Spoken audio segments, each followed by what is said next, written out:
Welcome to Bunge Discussion. My name is Ojuang Odero, and I'll start by introducing my guest right now from the far end. I am AWOC No. Okay, thank you so much for making time right here. Maybe I'm Prof. Kotonde, a Kenyan by birth and the one who loves making changes in each and every individual. Okay. Yes. And the familiar face, eh? Kile disonga mwenyewe. Member la bunge la Jacaranda. Okay. Azimio damu. Okay, just to kick off the discussion, there have been a lot of stories online where Azimio leaders and also the UDA leaders are talking about the bipartisan talks. Let me get your own view on the ongoing bipartisan talks led by the Wiper leader, Kalonzo Musyoka, and the majority leader, that is Honorable Kimani Ichung'wah. Do you have faith that at the end of the day, Kenyans will benefit from such kind of discussion that are ongoing? Let me start with you, W. Onsino. Thank you so much, sir. Well, I do have faith, that things will work out. I do have faith because things should actually work out because what we've seen previously, the country has not been moving forward, economically speaking. Yeah, because of this push and pull that we've been having with the government. So I believe that it's a good step forward. It's a good step. Actually, we were supposed to begin with that from the beginning. From the beginning, we were supposed to begin with talks. But there's one side, the UDA side, which was kind of, kukangumu. But I'm glad that eventually kuna sense. Okay, how about you, Mr. Karen? I think it is equally right to have a talk. In any discussion, there is always a positive take. But I want to also warn the great people of Azimio. Yes. Anytime we're having a discussion, we don't need to have a headline. You are having a discussion, you're planning for a discussion, yet you're also planning for a mandamano. What is the essence of a mandamano? Yet you want peace. If you think mandamano will go the best way to bring peace, go with it. Let's go the peace by partisan talk. So what I'm giving the whole state. But is there a need of telling Kenyans that tutawakalia kangumu? Is there a need of issuing such kind of a statement to people who are also part of this country? Is there a need? I think that comes based on the people, the leaders who are pro-Azimio. You get? They have headlines at the expense of the millions of Kenyans who voted for them at different capacities, governors coming down. You get? The moment you have headlines, the people whom you represent will be kind of like expecting heaven. Yet you can only offer what is on the earth. Yes. So what I'm asking is, it is never wrong to have talks. It is the best way so far. Okay. Because you don't want to see kuchoma barabara, kuvaa sufuria, kukichwa, na all those stuffs. You want to see the country going forward. Okay. Songa. Do you have faith in what is now being termed as Ruto Raila talks? Because we have seen Azimio la Umoja, One Kenya Coalition Party, leading demonstration in different phases. Right now we have bipartisan talks that is being spearheaded by Wiper leader Stephen Kalonzo Musyoka and also majority leader Honorable Kimani Ichung'wah. You as a normal Kenyan and as also as Azimio Diehards, do you have faith that at the end of the day Kenyans will benefit from such kind of talks? Thank you. According to me, kile disonga, me I do not have faith. According to the condition Mr. Imani Ichung'wah, I may apply for Kenyans or for side Azimio. Yeah. I do not have faith. Na on top of that, ukiangalia vile watu wa Azimio tumesapigania mambo ya inchi, mimi kulingana na vile watu wanaongeanga na vile watu wamesapiga hata watu, mimi I do not have faith at all. Na mambo ya handshake I do not want. Handshake I do not want. Kama ni mbaya ni mbaya. Najua this is our country. Na when you talk about kama ni mbaya, what do you mean by that? Kama ni mbaya. Nimesema kama ni mbaya by the following reasons. Juu ukiflashback vile makarau police officers waliua watu huko Kisumu. Wakaingia kwa nyumba za watu, wanatoa watu, wanaua. Alafu the following day Imani Chungwa anaenda anajigamba kwa parliament. Ana congratulate police officer for the good job. Alafu bado tujamaliza hata 1 month ati Imani Chungwa anaenda kukaa kama mediator. Imani Chungwa kutafuta amani. Yaani anaenda kutafuta amani. Tujasahau outcomes. Okay. Hey. Okay, before we proceed, yeah? Okay. Let me debunk on what my friend had stated about the headline position, yeah? Yeah. From Azimio. You know, my friend speaks for UDA. Yes. And I'm speaking for Azimio. So let's remember very well that in March, no, not in March, April, that was after the first maandamano, we had a scheduled bipartisan talk. That's the time it was created. Yes. And this headline position that we is talking about was actually coming from UDA side. Yes. UDA side, not us. Yes. Azimio, we've come there with a lot of humility. Yes. But it's the people, the likes of Akina Kimani Ichung'wah, the likes of anaitwa nani, the Deputy President Rigathi Gachagua, who've been very loud speaking at us instead of speaking to us, you see? Yes. Yeah, they are the ones who've been throwing insults left, right and center. Yes. And they are the ones who have not been serious. Kwanza tunakumbuka ile bipartisan talk ya Kwanza. Yes. There were accusations from Azimio that UDA team was coming to the meetings late. Yes. And they were coming there empty with no instructions whatsoever from their seniors. Yes. Yeah, so actually walikuwa tu wanakuja tu ku pass time pale. But so the unit on the ground, if you talk about they were coming late, some of the agenda that you guys were putting forward included the high cost of living. And some people were saying that maybe you guys are just looking for a scapegoat. Are you guys really fighting for the high cost of living, or maybe for the interest of your leaders like Raila Odinga? Well, there's what we are saying, and there's what other people are saying. There's what other people are putting in our mouths. Yes. What we want to discuss is what we are stating there. If we are saying that we want the high cost of living to be addressed, that's what it means.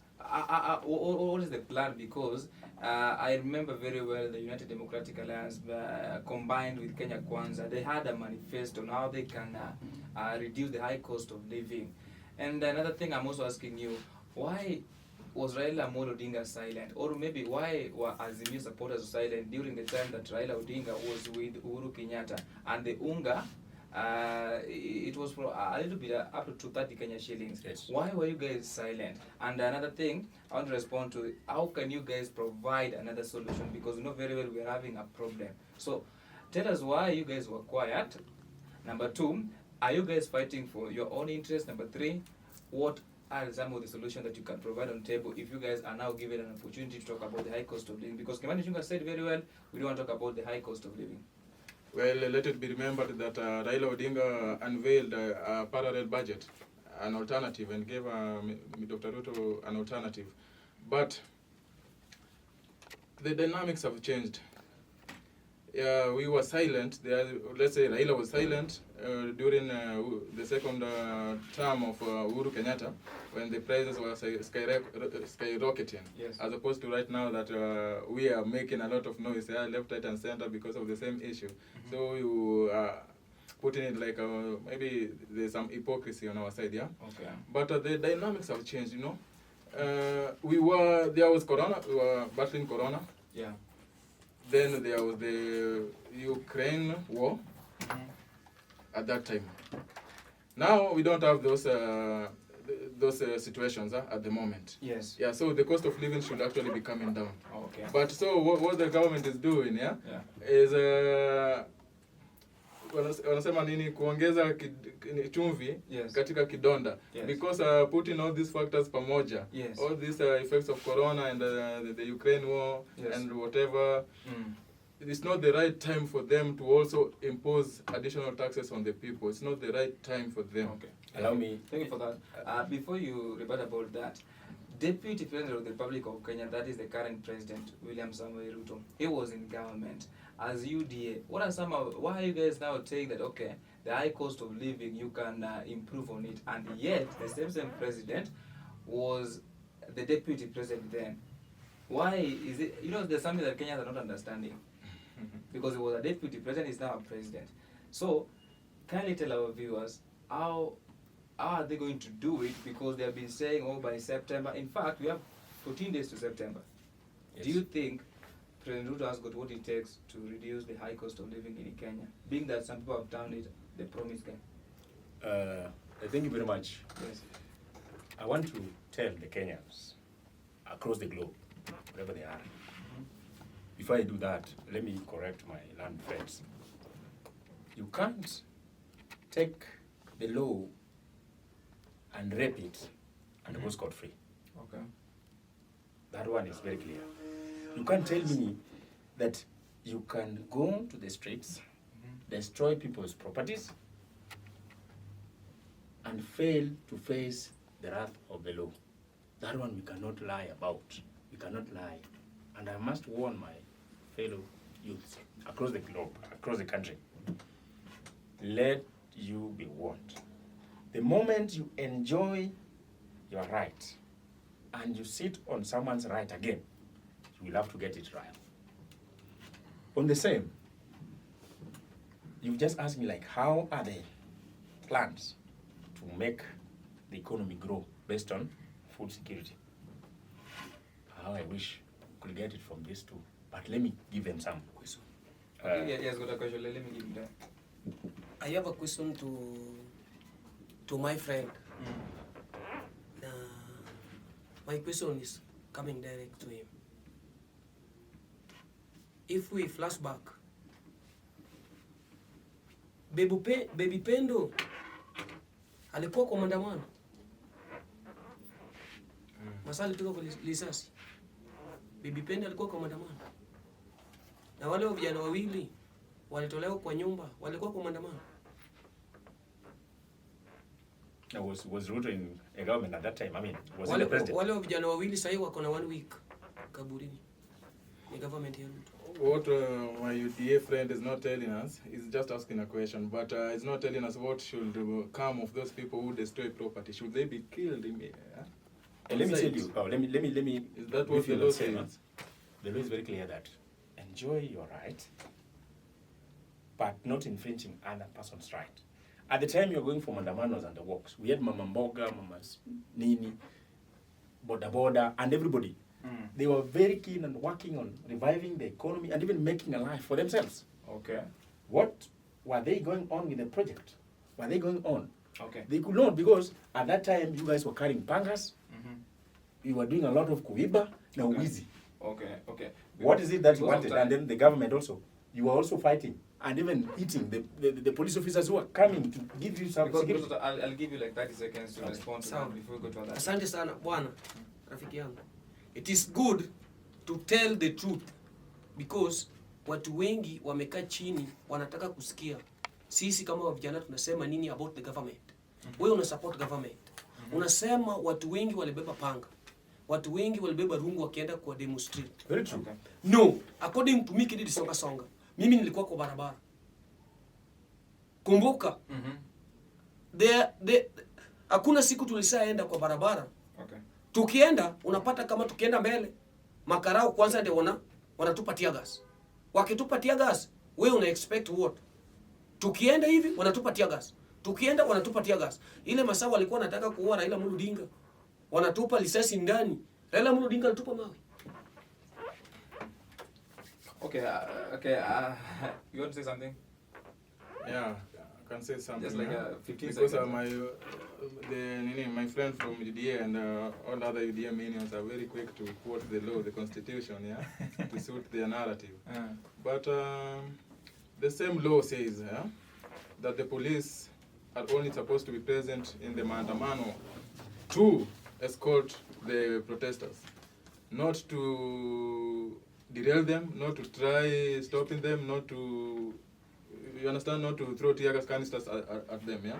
Isn't it right? That's true, right? Yeah, but what we have been experiencing is actually contrary. But we must accept the fact that the watu wa maandamano, you are not going there with a clean heart. One, you don't even want to demarcate where you are going to carry out your maandamanos. That is what the law says. If you're told Kamkunji, you go to the level of being in Kibra. If you're told, okay, you are now in Kibra, you find yourself in Kawangware. Is that the kind of government you want us to have? My friend is being disingenuous, yeah? It is because, not you right. know, okay, when we say that we are going to be having the moment you don't follow what the government says and what the law says, know very well that you get it right and serve at your doorstep. No, let us be clear, yeah? Let us be clear that there's a point of origin. If we want to go to Kamukunji, there's a point of origin. We have to come from Kayole, we have to come from Kibra, we have to come from Westlands, yeah? But now what we see happening is that the police being deployed very early in the morning at 1 a.m. in those areas, yeah, where they think people are going to be coming from. So what happens in the morning is that people are trying to come out, the police are trying to block them. So what do we expect? We now experience rioting.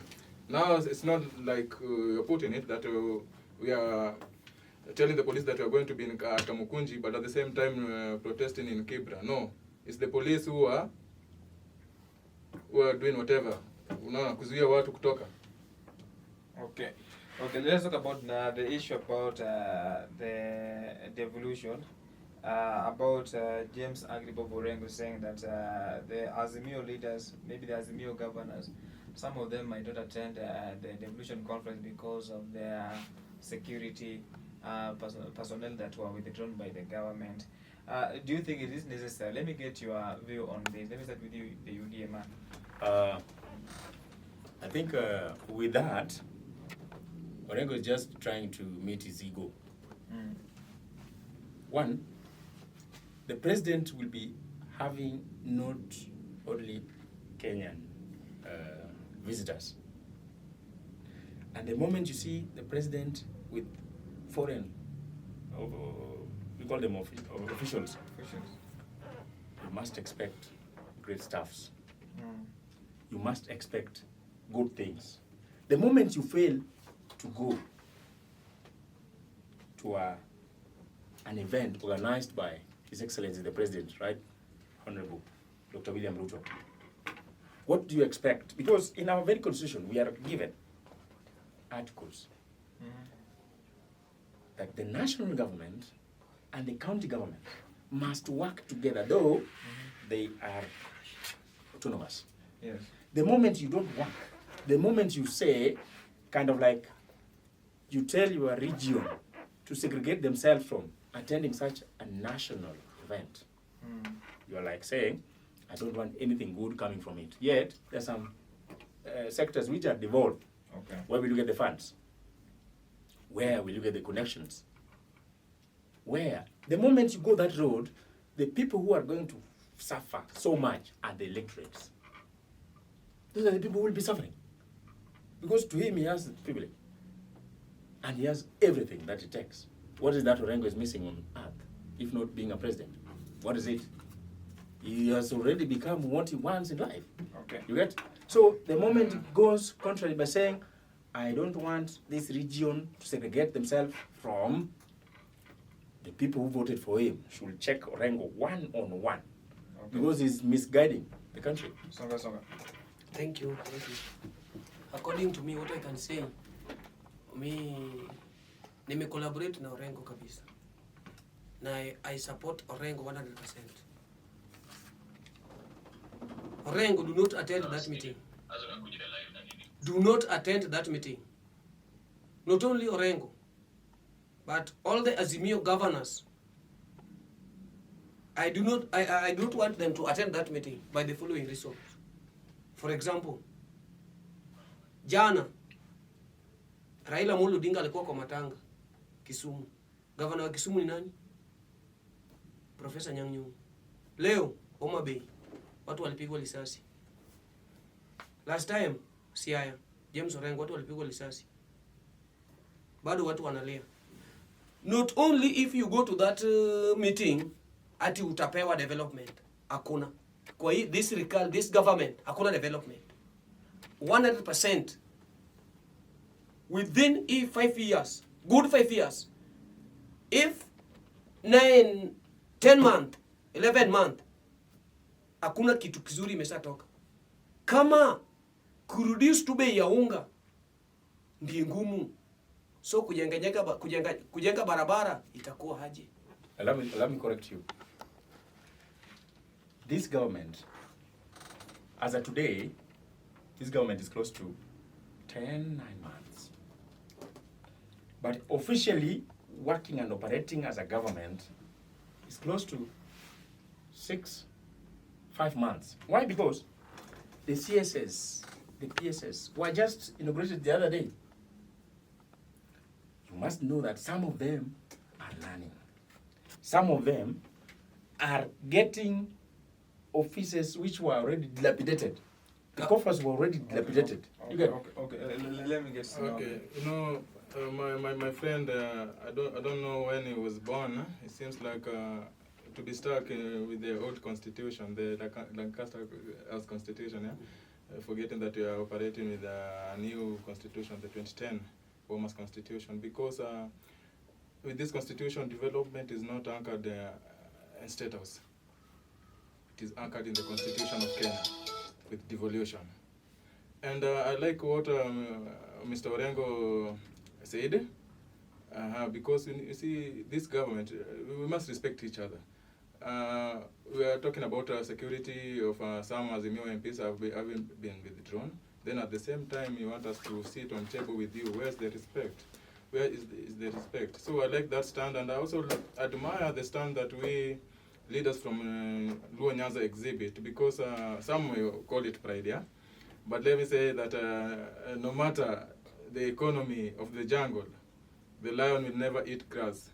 That's not pride. It is what it is. And no matter how lonely the zebra gets, it will never spend a night with a donkey. It's not pride. It is what it is. So I support what Mr. Orengo advised. Sorry for the interaction. Mimi, according to me, kidi songa. Supporter wa Azimio. Mimi sitaki. Sababu gani? If you flashback, Mr. Gachagua alisema hii government utapewa job according to vile ulivote. Hii ni share. How comes unataka kuenda kwa chakula ya mtu na wewe kupika hiyo chakula? It means ni kama we are going to beg, but we don't want to beg. Hiyo ndio the reason why na I'm proud with Raila Odinga kwa kuleta devolution. Na isa depend kwa country kwa county yangu na tufanye development. There's no need kwenda huko kuattend na kuna result tutakuja nayo.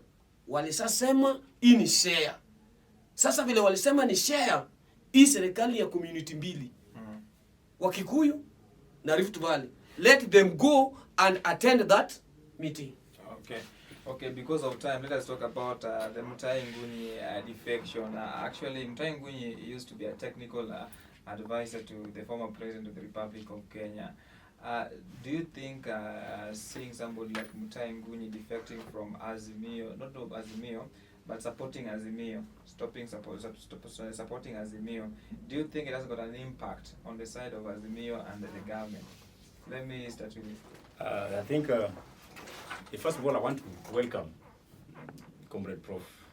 Mutahi Nguni to the great house, because he already knows. He's a learned fellow, he's a scholar. Been there before. He's a learned fellow and he knows what is right. You can't lie to a learned fellow. Two, let me take you back. If you can take the history of Raila himself. Raila himself, he walked out of Moi. Was it a crime? He saw that the ship, which was then the great ship of Moi, was sinking. Was it wrong? If you can get back the same gentleman by the name former president, that is His Excellency Mugai Uhuru Kenyatta. He came on board 2002. He was flopped. He saw it wise that running with Mzee will not take him somewhere. He came in 2013. What happened? He served his 2 terms. This is the same trend I'm telling my learned friends. Walk out of Azimio. Mapema sana. Walk out of Azimio mapema sana. Why? Because Azimio is already sinking. Why? NASA. Where's NASA? Sunk. If you talk of code, where's code? After the one you're talking about now, this one is sinking. Mutahi Ngunyi is gone. Where was Amani Congress leader? Madividi. Where was he before? The same boat which is sinking here. Where was, there are so many. I'm telling you for free. Comrade, Professor Mutahi Ngunyi, you are in the right hand. Kwanza, when Ruto tells you right, that's a learned fellow. He will never lie to you. You get? So give us time. More are coming. I'm telling you for free. There's a new team. I'm telling you. There are so many people who are just not willing to be captured in the camera. But they're already out. The souls are not in Azimio. Body peke yake. Okay, thank you. Karibuni My nyumbani. friend, okay, I want to agree with my friend to some extent. You know, it's very difficult being in opposition. It's very difficult to be in opposition, and so there are some people who are driven by greed, and such people we do not expect them to last in the opposition for so long. So Mutahi Ngunyi, the architecture of the tyranny of numbers, and the dynasty's narrative has switched to the other side. And as they say, wise men change their minds. But I don't think Mutahi Ngunyi has gone to UDA because he's a wise man that has changed his mind. I think he's gone there because he's an angry man, yeah? An angry man and a greedy man, yeah? Because as I said, it's very difficult being in opposition. Okay. Yeah, so you must have the interest of the people at heart for you to stay in the opposition. Because with the opposition, you don't get government tenders, you know, and we know very well that's where these people make the money from. So Mutahi Ngunyi is going there for his stomach. Okay, let me get Songa's final statement as we conclude because of time. Mutahi Ngunyi. First, what is Mutahi Ngunyi? Who is Mutahi Ngunyi? Who is Mutahi Ngunyi? Kwa politics, who is Mutahi Ngunyi? At least kile disonga. Naenda mahali ni convince watu 10. Nilete kwa table. Niseme nimekuja na watu 10. Kura 10 plus ile ya wife yangu hiyo ni 11. Na who is Mutahi Ngunyi? Mtu ako na njaa. Ameacha watu wake. Ameacha relative yake. Mtu wa UDA. Angalia vile yako. Ana support juu watu wana support. Kwanza wako njaa kuliko sisi. Kijana mdogo kabla angalia future anaangalia pesa. Hataki kulisten to wananchi. Ukiangalia mtu ako na 30 years anakaka mtu ako na 60 years. Kukula ni kibahati. Tuwezi kaa kwa government kama hiyo. Let Raila Odinga keep good work. Hata kama Wakenya wamekataa, Chebukati amekataa kukupea result poa, vile tulivote, Mungu atakureward. Usione ukiteseka kwa hii dunia, mbinguni pia utateseka. No. Job aliteseka, lakini one time alifuata vitu zake zote. Barabara kuenda kwa shetani kubwa ni kama barabara kuenda kwa UDA. Barabara kuenda kwa Mungu ni na kuna temptation mingi. Hiyo ni Azimio. Barabara kuenda kwa Azimio ni kadogo sana. Na tumetrust. One time tutaingia. Na watu wanaenda kwa shetani. I'm sorry to say that. Lakini wana behave kama watu wa Yuda. Okay, just like then we find out. Yes, what I'm telling you is, one, I want you to accept the fact that when we did an election, it is over. The government of the day is legit. Yes, very legit. You are given time. You went to the Supreme Court, the highest of the land. You are given time and everything. At the end of the day, I want you to convince. Okay. It is Okay. the president of the day is none other than His Excellency, Dr. William Samoei Ruto, Uncle Willie. He's refusing to open Tender the kazi. servers. Okay. Tender kazi. Thank you so much. When are you opening the servers? Sawa ya nini tena nataka bwana. Thank you so much. Anyway, we'll talk about this some other time. But Good. This is Prof. Kotonde Kotonde, a youthful Kenyan. I want to advise members of the public that the bipartisan talk is not bad, but I'm warning the people of Kenya, and I'm warning the great people of Kenya Kwanza. The moment you give these people, the Azimio team, these people are, I'm seeing them here, if you give them room, there will be no development. The moment you give them room, there will be no any development.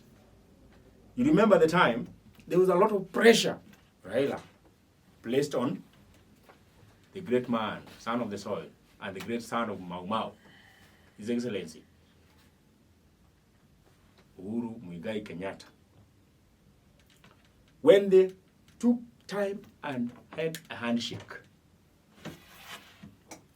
those who fought for the government and the party of Uhuru Kenyatta, did they benefit? They did not even benefit. I want to warn that Kenya Kwanza team, kaa ngumu, because we fought for this opportunity. We must deliver to the Kenyans who voted for us right from 2 in the morning. At 2, people were awake. They voted overwhelmingly from North Hall all the way to Port Victoria, mpaka Malindi kule chini Likoni, up to Todonyang in Turkana, at a place called Kalobei. Do you even know that place? I want to tell my team, Kenya Kwanza team, the Kenyans are looking at you this way. Kiteleza kidogo, peane nafasi kwa mzee. Time is short. I want to request you to be very stern. Very stern. If you suspect, because I know you'll be suspecting any malicious activity by these people, I know them. Huyo mtu akuwe nje very fast. Because we cannot allow someone to come when we have been harrowing, we have been tilling, we even started by slashing the bush. How many snakes did we chase from that? How many snake bites did we have? What kind of dirty words were they saying now that they want bipartisan? Can you tell us? We have fought for this government. We must be ready to deliver to the Kenyans. We cannot be sitting in a certain corner. Sitting in a certain corner to meet someone's ego, one ego. That one we cannot allow. Bwana Rais, kaa ngumu. If in case someone is not doing the right thing, weka yeye nje mbio. Because you have those who are in a position to do that. And if in case the same issue, bipartisan, is bringing a lot of issues, kata hiyo, make the government work on your own way. Yes. Because they will be coming with the demands. And if you check keenly, these very demands, some of them are too personal to meet someone's personal ego. Not the Kenyans. That one I'm warning you for free. Bipartisan talk, well. But with headlines from Azimio, tupa hiyo mambo, bali sana. Tutaki hiyo mambo. Yes. It has happened in so many ways. I can take you back. Bwana Raila, this very Raila, came in Moi's government in 1997. Some of you are not born here. What happened? It disrupted. In 2002, you were not born because you were born in 2016 and below. That time, He came in the government of Bwana Babajimi, Mwai Kibaki. After 3 months, the government of the day, run by the president, Dr. William Ruto, this Dr. William Ruto, alitupa yeye nje with some issues which cannot be substantiated. The same happened in 2017 when we had a handshake. Nobody benefited. Out of that, he is the one who benefited. Yes, he's the one who benefited. I want to tell, and this one I'm telling you for free. Don't pay me. Don't accept headlines which are tilted towards one's ego. Hakuna hiyo mambo. We have millions of Kenyans who are really looking for food to put on the table, of which tayari rais amefanya vizuri. Fertilizer iko chini. That's a boost. Sahi unga iko chini tayari. People are really eating well. Waloya wanakula vizuri sana. Hata watu Turkana. Hata watu wa huko Lokichogyo. Why? Because the government of the day is working day and night. Day and night. Working on what is really important to the Kenyans going forward. Sio mambo ya kwenda kwa sufuria. Sio mambo ya kwenda kuandamana. Sio mambo ya kwenda kuchoma barabara. We don't want it that way. Respect the law. Respect the people of the country. Respect the systems in place. President, the moment you don't respect the president, you don't have reasons as to why. Should give you respect. Because the president is a symbol of national unity. Yes, for that matter, I request the bipartisan party, well, but on condition that it is tilted towards what the common mwananchi wants, not otherwise. And if it is an individual basis, hakuna hiyo mambo. The people surrounding the president are well learned, highly learned scholars. They know what is needed, where and when. But in case the Azimio are also trying to get to the system through a pany route, that one is not allowed. That one is not allowed.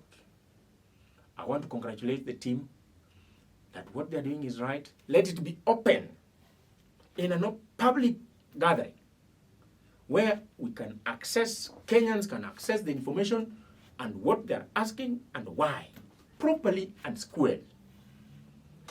I want to wish all Kenyans a great day as we prepare to get the reports soonest. This is Prof. Kodonde, son of Peace and Mother. Thank you.